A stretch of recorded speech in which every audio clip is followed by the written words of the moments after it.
नमस्कार दोस्तों, स्वागत है आपका अपने YouTube channel Ravi Indore academy में। सबसे पहले तो मध्य प्रदेश फॉरेस्ट में जिन भी अभ्यर्थियों का चयन हुआ है, जिन्होंने अपनी क्षमता से और बिल्कुल मेहनत करके इस एग्ज़ाम में सफलता पाई है, उन्हें दिल से बहुत बहुत धन्यवाद, बहुत बहुत बधाइयाँ। अब दोस्तों यहाँ पर बात करने के लिए जिस मुद्दे पर आए हैं उस मुद्दे पर बात करते हैं। यहाँ पर मैं 3 पॉइंट आपके सामने लेकर आया हूँ। सबसे पहला तो जो अभी मध्य प्रदेश में चल रहा है दोस्तों कि एक विद्यार्थी के टॉपर है जो प्रजापति, राजा भैया प्रजापति, उसके 100 में से 101 मार्क्स आए हैं।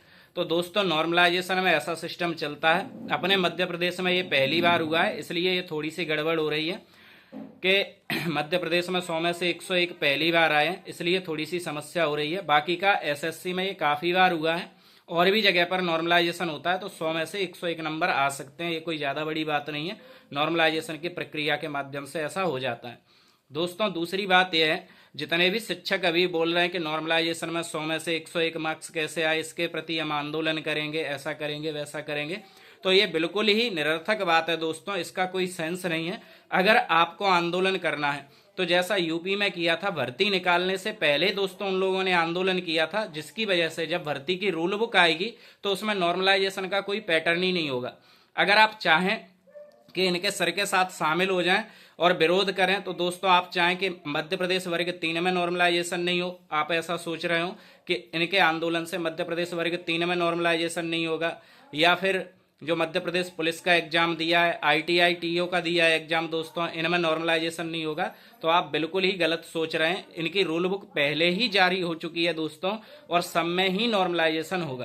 क्लियर है? क्योंकि इनकी पहले से ही रूल बुक जारी है और नॉर्मलाइजेशन की दोस्तों इन्होंने जो प्रक्रिया है वो ऑनलाइन डाल रखी है, तो आप इनके ऊपर कोई सवाल नहीं उठा सकते, क्योंकि नॉर्मलाइजेशन का रूल उन्होंने पहले से ही डाल रखा है। और दोस्तों ये ईएसबी ने नहीं बनाया है, बहुत अच्छे अच्छे जो पढ़े लिखे लोग हैं, विद्वान हैं, उन लोगों ने बनाया है, तो ऐसी निरर्थक बातों का कोई सेंस नहीं रहता। लेकिन हाँ, अगर आप नॉर्मलाइजेशन का विरोध करना चाह रहे हैं तो आप विरोध करें और इस प्रकार करें कि आने वाली भर्ती में नॉर्मलाइजेशन मध्य प्रदेश में खत्म कर दिया जाए, तो दोस्तों सही है। लेकिन आप केवल इसको टारगेट बनाए 100 में से 101, तो मध्य प्रदेश में पहली बार हुआ है, लेकिन एसएससी में ये काफ़ी बार हुआ है, रेलवे में ये काफ़ी बार हुआ है, एसएससी जीडी में हुआ है, तो ये कोई ज़्यादा बड़ी बात नहीं। बड़ी बात यह है दोस्तों राजा भैया प्रजापति के 100 में से 100 क्वेश्चन सही है, ये बड़ी बात है, क्योंकि कोई भी विद्यार्थी इतना नहीं पढ़ सकता कि उसकी जीएस भी परफेक्ट हो, इंग्लिश भी परफेक्ट हो, हिंदी भी हो, मैथ भी हो दोस्तों, साइंस भी परफेक्ट हो। 100 में से 100 नंबर लाना किसी भी पढ़े लिखे विद्यार्थी के लिए,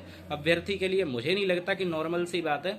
दूसरा, इसके बाद दोस्तों ये पुलिस जैसे एग्जाम में फेल हो गए, तो यहाँ पर मुद्दा बनता है, और जो अभ्यर्थी आपको लगता है कि भैया इन्होंने गड़बड़ की है, उन्हीं का हमें विरोध करना चाहिए, ना कि समस्त भर्ती का, क्योंकि जो बेचारे अभ्यर्थी मेहनत करके पास हुए हैं उनके लिए बहुत ही समस्या हो जाएगी। एक बार एग्जाम को निकालना बहुत कठिन हो जाता है दोस्तों, तो हमें उनका सहयोग करना है। बाकी का जो अभ्यर्थी ऐसे निकलते हैं जो गड़बड़ से पास हो रहे हैं दोस्तों, उनके प्रति हमें कार्यवाही करनी चाहिए, ठोस कदम उठाने चाहिए सभी शिक्षकों को, सभी अभ्यर्थियों को मिलकर। दूसरा पॉइंट दोस्तों विथहेल्ड का।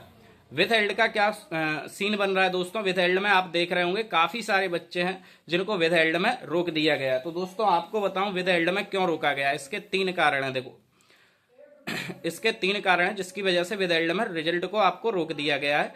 उसका कारण क्या है? पहला कारण तो यह है दोस्तों कि आपके जब थंब मैच हुए थे तो वहां पर कुछ ना कुछ गड़बड़ हुई है। ठीक है, जब आपने रिटर्न का एग्जाम दिया और जब आपने फिजिकल दिया, जब आपने थंब मैचिंग की है, तो थोड़ा सा डिफरेंस दिखाई दिया होगा, पहला पॉइंट। दूसरा, आपके डॉक्यूमेंट में कुछ गड़बड़ी हुई है दोस्तों जिसकी वजह से ऐसा सीन बना है कि आपको विथहेल्ड कर दिया गया है। डॉक्यूमेंट में कुछ गड़बड़ का मतलब दोस्तों, जैसे आधार कार्ड आपने चेंज कराया, आपने मार्कशीट चेंज करा के एग्जाम दी, तो दोस्तों पूरा डाटा ऑनलाइन रहता है, उसकी वजह से समस्या आ जाती। तीसरा दोस्तों इसका रीजन ये है कि जैसे आपने एग्जाम सबमिट किया, एग्जाम को सॉल्व करने में 2 घंटे आपको दिए गए, अगर आपने 1.5 घंटे में 1 घंटे में किया तो कोई दिक्कत नहीं। अगर आपने वही एग्जाम 5 मिनट में सॉल्व कर दिया और आपकी एक्यूरेसी दोस्तों 85, 89, 91 की है, तो इसका मतलब यह है कि आपने कहीं ना कहीं कोई गड़बड़ी की है, कोई चीटिंग की है, जिसकी वजह से विथहेल्ड रोक दिया गया है दोस्तों। क्लियर है? तीसरा पॉइंट दोस्तों मैं आपको बताता हूं कि वन रक्षक भर्ती में मेरे साथ भी एक गड़बड़ हुई है और मैं दोस्तों उसके लिए हाईकोर्ट में याचिका भी लगा चुका हूं। लेकिन मैं ये नहीं चाहता कि पूरी भर्ती निरस्त हो, क्योंकि जो जिन बच्चों ने मेहनत से ली है दोस्तों, उनकी पूरी की पूरी मेहनत चली जाएगी। तो भर्ती को रद्द मत कराओ, बाकी का विरोध करना है तो आप खुल के कर सकते हैं जिन अभ्यर्थियों ने गड़बड़ की है उनके प्रति। क्लियर है दोस्तों? मेरे साथ क्या हुआ है, बालाघाट से मैंने अप्लाई किया था, मेरे मार्क्स आए हैं 77.55। वहाँ की ईडब्ल्यूएस की जो लिस्ट गई है दोस्तों वो 75.89 से गई है, यानी आप ये मान लो 75 से लिस्ट गई है, मेरे मार्क्स हैं 77। पहली बात। दूसरा दोस्तों, मैं कम से कम ऐसे 20 जिले हैं जहां पर मैं पास हूं, जनरल से भी ईडब्ल्यूएस से भी। ऐसे कम से कम दोस्तों 20 जिले हैं जहां पर मैं ईडब्ल्यूएस और जनरल दोनों से ही पास हूं। अब दोस्तों क्या हो रहा है मेरे साथ, मैं फिजिकल में भी पास, मैं हाइट में भी पास, मैं चेस्ट में भी पास, और दोस्तों मैं डीवी में भी पास। चारों चीज़ों में पास था, हाइट में, चेस्ट में, डीवी में और दोस्तों फिजिकल में।